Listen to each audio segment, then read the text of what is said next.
വളരെ നല്ല സന്തോഷകരമായിട്ടുള്ള വാർത്തകളാണ് പുറത്തു വന്നിട്ടുള്ളത്. അമേരിക്കയുടെയും അതുപോലെ തന്നെ ഇറാൻ്റെയും ഇടയിലിരിക്കുന്ന ഈ GCC കൺട്രികളിൽ ഇന്നലെ പറഞ്ഞിട്ടുള്ള ദുബൈയുടെ കാര്യം വളരെ വിശാലമായി അവർ ചെയ്തു. പക്ഷെ അതിൻ്റെ പിന്നാലെ തന്നെയാണ് സൗദി അറേബ്യയും ഖത്തറും സഞ്ചരിക്കാൻ ആഗ്രഹിക്കുന്നത്. കാരണം അവരെ സംബന്ധിച്ചിടത്തോളം ഇതിൻ്റെ ഇടയിൽപ്പെട്ടുകൊണ്ട് ഞെരിഞ്ഞമർന്നാൽ ഒരു പക്ഷേ ഇല്ലാതെയാകുന്ന ഒരു സാഹചര്യം വരെ വരാൻ സാധ്യതയുണ്ട്.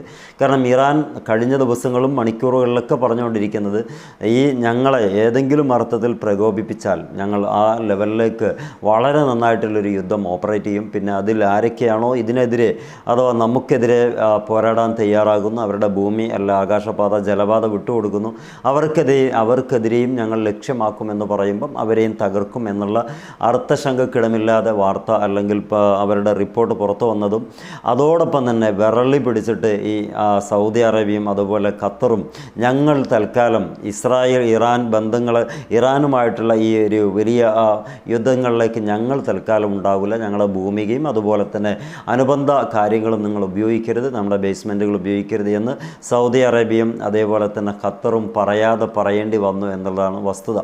അവരുടെയൊക്കെ ചരിത്രം എടുത്ത് നോക്കിയാൽ പലപ്പോഴും ഈ ഇറാനിന് വേണ്ടി പ്രതികൂലമായി നിന്ന ഒരുപാട് ഘട്ടങ്ങളുണ്ട്. പക്ഷേ ഈ സാഹചര്യത്തിൽ ഇങ്ങനെ അനുകൂലമായി ഇറാന് വേണ്ടി നിന്നിട്ടില്ലെങ്കിൽ അവരുടെ ഇരിപ്പിടം പോകുമെന്നുള്ള ഒരു തോന്നൽ കൃത്യമായിട്ട് അറേബ്യൻ രാജ്യസമൂഹത്തിനുണ്ട് എന്നുള്ളതാണ് മനസ്സിലാക്കാൻ പറ്റുന്നത്. ഇതൊരു ഡീലിങ് അഥവാ ഒരു അണ്ടർസ്റ്റാൻഡ് 50-50 ചാൻസ് എന്ന് പറയുന്ന ഒരു അണ്ടർസ്റ്റാൻഡിങ്ങിലാണ് കാര്യങ്ങൾ പോകുന്നത് എന്ന് മനസ്സിലാക്കാൻ പറ്റും.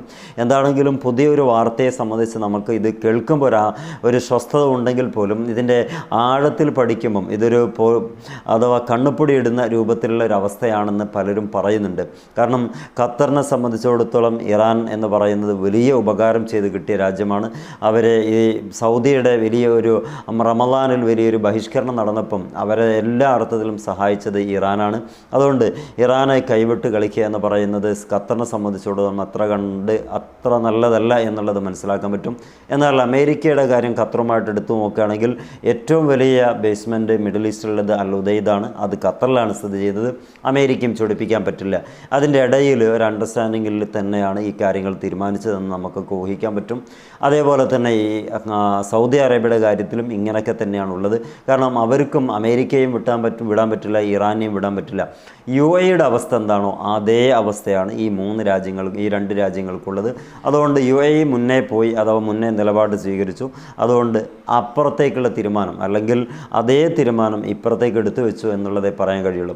എന്താണെങ്കിലും അമേരിക്കയുടെ ഇടപെടലുകൾ വലിയ രൂപത്തിൽ GCC കൺട്രികൾ ഉൾപ്പെടെ വളരെ വലിയ ബേജാറോടുകൂടിയാണ് കാണുന്നത്. കാരണം അവർ ഈ ഇറാനെ ഏതെങ്കിലും ഒരു സ്ട്രൈക്ക് അല്ലെങ്കിൽ ഏതെങ്കിലും മിന്നലാക്രമണം നടത്തിക്കഴിഞ്ഞാൽ തന്നെ അത് വലിയ ഓൾ ഔട്ട് വാർ എന്ന് പറയുന്ന ആ ലെവലിലേക്ക് മാറിക്കഴിഞ്ഞാൽ ഇത് ഏറ്റവും കൂടുതൽ പ്രശ്നങ്ങളുണ്ടാകുക GCC രാജ്യങ്ങൾക്കായിരിക്കും. അവരുടെ സാമ്പത്തിക മേഖലകൾ, എണ്ണപ്പാടങ്ങൾ എല്ലാം ലക്ഷ്യമാക്കാനുള്ള സാധ്യതയും തള്ളിക്കളയാൻ പറ്റില്ല.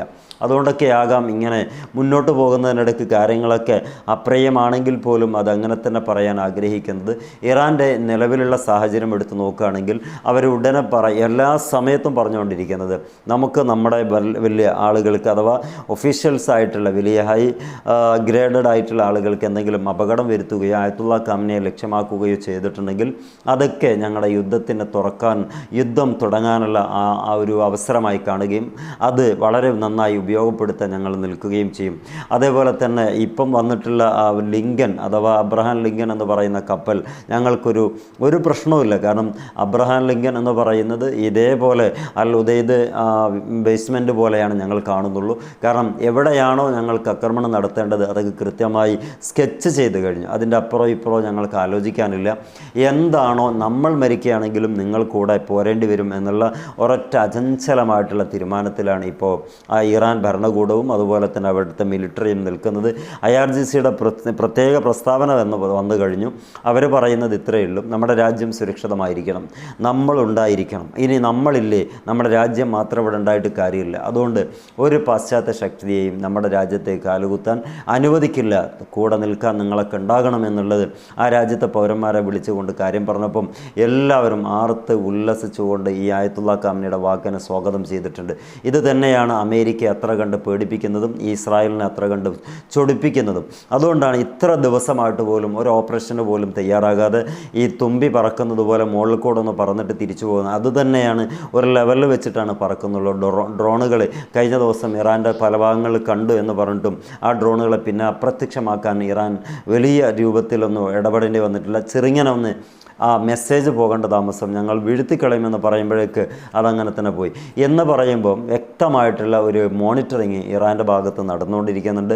ആ മോണിറ്ററിങ്ങിൽ വ്യക്തമായിട്ടുള്ള ഒരു തെളിവ് സഹിതം അവർക്ക് കിട്ടുകയാണെങ്കിൽ ഒരായുധവുമായിട്ടാണ് ഇത് വരുന്നത് എന്നോ അവിടെ നിന്ന് പറന്നു പൊങ്ങുന്നത് അല്ലെങ്കിൽ ടേക്ക് ഓഫ് ചെയ്യുന്നത് ഒരായുധവുമായിട്ടാണ് എങ്കിൽ കൃത്യമായിട്ട് ആയുധം എടുത്തിട്ടുള്ള ഡ്രോണോ അല്ലെങ്കിൽ വിമാനമോ എയർക്രാഫ്റ്റോ പൊന്തുന്നത് ലെവലിലാകുന്നതിന് മുമ്പായിട്ട് നമ്മൾ ഹൈപ്പർസോണിക് മിസൈലുകൾ നിങ്ങൾക്ക് യഥാർത്ഥ സ്ഥാനത്ത് തരിപ്പണമാക്കാൻ അതേറെ ഞങ്ങൾ ലക്ഷ്യമാക്കി വെക്കുന്നുണ്ട് എന്ന് പറഞ്ഞിട്ടാണ് കാര്യങ്ങളൊക്കെ എത്തി നിൽക്കുന്നത്. എന്ന് പറഞ്ഞാൽ ഒരു 100 പോയിൻ്റ് കനത്തിൽ മാത്രമാണ് ഇപ്പോൾ അമേരിക്കയും ഇസ്രായേലും ഇറാനും തമ്മിലുള്ള സംഘർഷം മാറി നിൽക്കുന്നത്.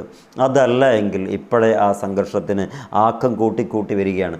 പുകഞ്ഞിട്ടുണ്ടൊരു കത്തൽ എന്നൊക്കെ നമ്മൾ പറയാറുണ്ട്. ആ കത്തലിന് വേണ്ടി കാത്തിരിക്കുന്ന ഒരവസ്ഥയാണ് ഇന്ന് മിഡിൽ ഈസ്റ്റും ഇറാനും പേർഷ്യനും എല്ലാ ഭാഗങ്ങളും ഉള്ളത്. പേർഷ്യൻ ഭാഗങ്ങളിൽ പ്രത്യേകിച്ച് അവർ പറയുന്നത് തന്നെ നമ്മുടെ GCC കൺട്രി എന്ന് പറയുന്നത് പിന്നാമ്പുറത്തുള്ള മുറ്റമാണെന്നാണ്. അതുകൊണ്ട് നമുക്കെതിരെ എതിരെ നിൽക്കുകയാണെങ്കിൽ ഞങ്ങൾക്ക് ആ മുറ്റം വേണ്ട എന്ന് കരുതിക്കളയുമെന്നാണ്. അതൊക്കെ വലിയ വാക്കുകളാണ്. കാരണം അവരെ സംബന്ധിച്ചിടത്തോളം നിഷ്പ്രയാസമാണ്.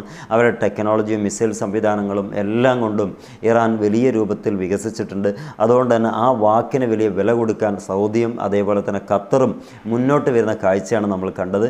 അതൊന്നും അത്ര കണ്ട് ആത്മാർത്ഥതയുള്ള ഒരു തീരുമാനമാണെന്ന് ഒരിക്കലും കരുതണ്ട. കാരണം 2025 ജൂൺ 25 ഇവർക്ക് ആകാശപാത തുറന്നു കൊടുത്തത് സൗദിയാണ്. ഇസ്രായേലിന് വേണ്ടിയിട്ട് ഇസ്രായേൽ അറ്റാക്ക് ചെയ്യാൻ വേണ്ടിയിട്ട് ഇറാൻ അറ്റാക്ക് ചെയ്തത് ആ പാത ഉപയോഗിച്ചാണ്. ബങ്കർ ബസ്റ്റർ ബോംബുകളായിട്ട് വന്നിട്ടുള്ള അത്യാധുനിക വിമാനങ്ങൾ കൊണ്ടുവന്ന ആ ഒരു ലെവലിൽ പസഫിക് വഴിയാണെന്നും സൗദിയുടെ മുകളിലൂടെയാണെന്നൊക്കെ പറയപ്പെടുന്നുണ്ട്. അതിന് വ്യക്തതയില്ല. എങ്കിലും ഇറാനിന് അടിക്കാൻ വേണ്ടി ഇസ്രായേലിന് സമയവും സാഹചര്യവും കൊടുത്തത് ഈ സൗദി അറേബ്യയാണെന്ന് പറയുന്നുണ്ട്.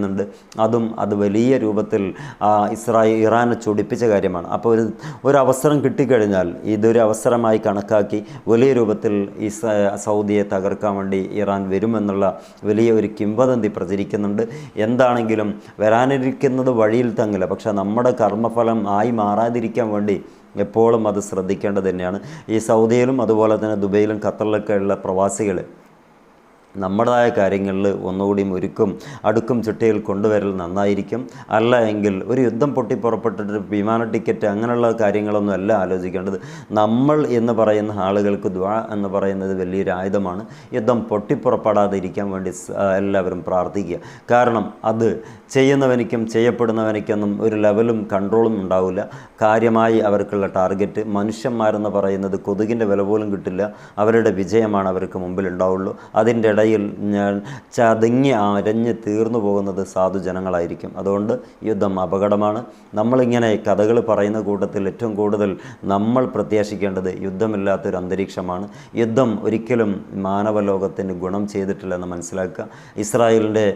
അമേരിക്കയെയും ഇസ്രായേലിനെയും മറന്നുകൊണ്ട് ഇറാനെ അനുകൂലമായിട്ട് ഈ സൗദിയും ഖത്തറും നിലപാട് താൽക്കാലികമായിട്ട് സ്വീകരിച്ചെങ്കിലും അതൊരു സന്തോഷം തന്നെയാണ്. മറ്റൊരു വീഡിയോയിൽ കാണാം. നിങ്ങൾക്ക് പറ്റുമെങ്കിൽ ഈ ചാനലൊന്ന് സബ്സ്ക്രൈബ് ചെയ്യുക. അതേപോലെ തന്നെ ലൈക്ക് ബട്ടൺ ക്ലിക്ക് ചെയ്യുക. മറ്റു വീഡിയോ ആയിട്ട് നമുക്ക് വീണ്ടും കാണാം. എല്ലാവർക്കും നന്ദി.